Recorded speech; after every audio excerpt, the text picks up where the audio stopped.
Okay guys, हामी यतिखेर छौँ दिपायल सिलगढी जाँदैछौँ। अरे सिलगढीबाट हामी चाहिँ दिपायलको यात्रामा छौँ। हामी चाहिँ यता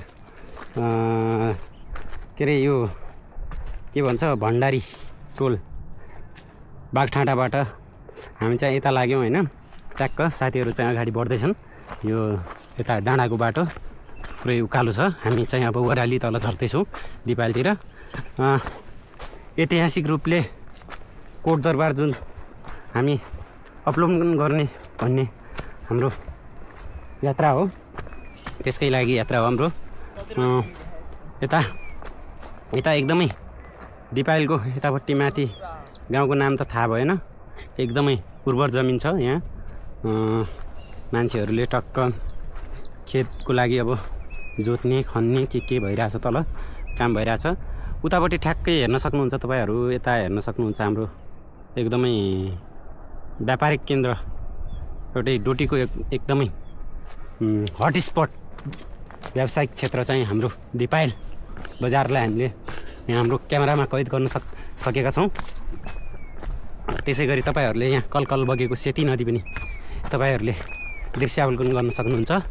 हामीले प्रत्यक्ष रूपमा यहाँ दृश्यावलोकन गरिसकेका छौँ। तपाईँहरूले हाम्रो यही भिडियो माध्यमबाट तपाईँहरूले जुनसुकै प्लेटफर्मबाट हामीले तपाईँहरूलाई जानकारी दिइरहेका छौँ। तपाईँहरूले हेर्न सक्नुहुन्छ बाटो एकदम राम्रो उकालो ओह्राली झर्दै टक्क हामी अब यसकै अगाडिपट्टि हेर्ने हो भने हाम्रो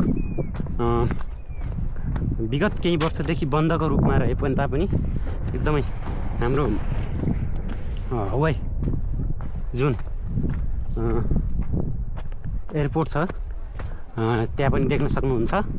उतातिर हामी यता क्यामेरा घुमाउँदै गर्दाखेरि यतातिर फेरि हाम्रो के छ भनेपछि तपाईँको लगभग हाम्रो यतातिर देख्न सक्नुहुन्छ राजपुर डोटी पनि तपाईँहरूले यहाँबाट देख्न सक्नुहुन्छ।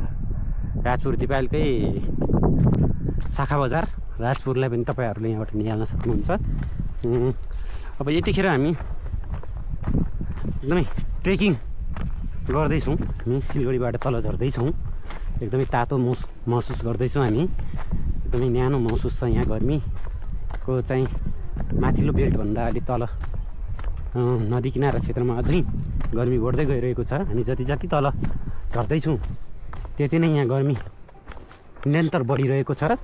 हामी अहिले लगभग बेलुकाको 4 बजेतिर हामी तल झर्दैछौँ।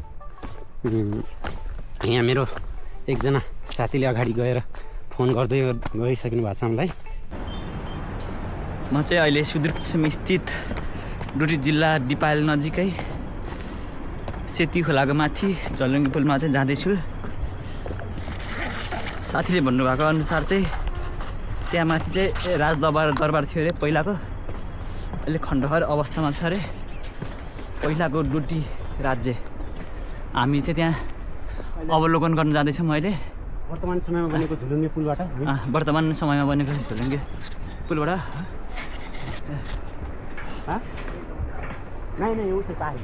वर्तमान अझ हामी राजाको दरबार चाहिँ अवलोकन गर्दैछु। हेर्न सक्नुहुन्छ यहाँ नजरहरू अहिले चाहिँ देखिएको छैन। अब यतापट्टि चाहिँ हाम्रो यतापट्टि चाहिँ एउटा पर्यटकीय एवं डोटीको मुटु व्यावसायिक क्षेत्र एकदमै होइन, पिपल्ला बजार भन्छ यसलाई होइन। त्यहाँभन्दा माथि चाहिँ राजपुर होइन। अब तपाईँहरूले हामी सुरक्षित किसिमले चाहिँ हामी आफ्नो तरिकाले भयो भने तपाईँलाई सुरक्षित किसिमले हामी अगाडि डोर्याउँदैछौँ। तपाईँ नडराइकन हेर्नु होला।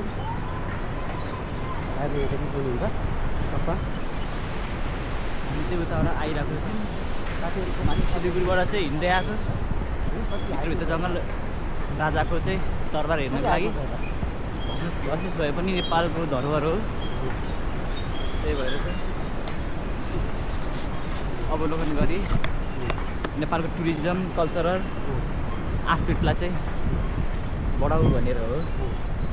हेर्न सक्नुहुन्छ आसमान निचे के भन्छ जेन्जी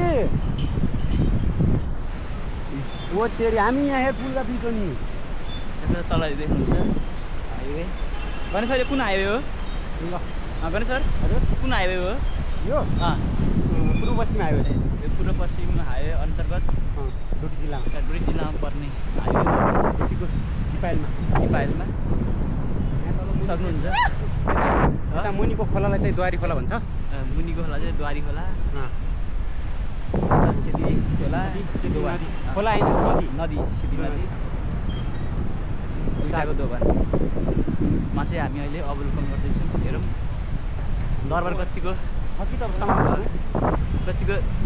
के अरे जीर्ण अवस्थामा छ नेपाल सरकारले विशेष गरी प्रधानमन्त्री बालकृष्ण शाहले पनि हेर्नु पऱ्यो होइन कहाँ के भा नेपालको अनि त्यो पज गऱ्यो त्यो क्लिक छोड्यो यतिखेर हामी छौँ दिपायल सिलगढी दिपायलको झुलुङ्गे पुलमा एकदमै भाइरल पुल यहाँ साथी जिएमले अगाडि यात्रा गर्दै हुनुहुन्छ होइन यहाँ एकदमै आन्तरिक पर्यटकहरू रमाउने गर्दछन् यतिखेर हामी बेलुकाको समयमा लगभग 5 बजेको समयमा यहाँ हामी छौँ पछाडिपट्टि साथी अनिलले पनि हामीलाई हेर्दै छन् यता हामी टक्क म भिडियो क्यामेराबाट यस्तो गर्दैछु होइन अनि यहाँ बोल्न पायो भने जथाभावी बोलिदिने के बोलिदिने होइन टक्क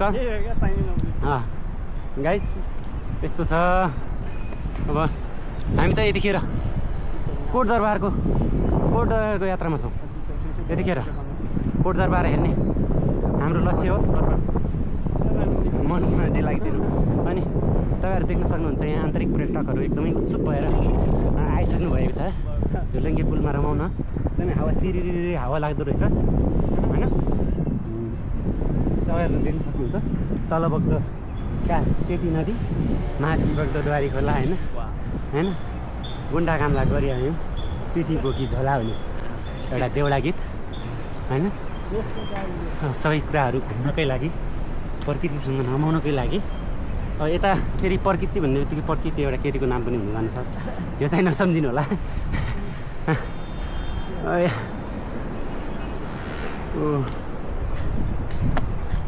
यताबाट चाहिँ हामी माथि एकदमै हाइटमा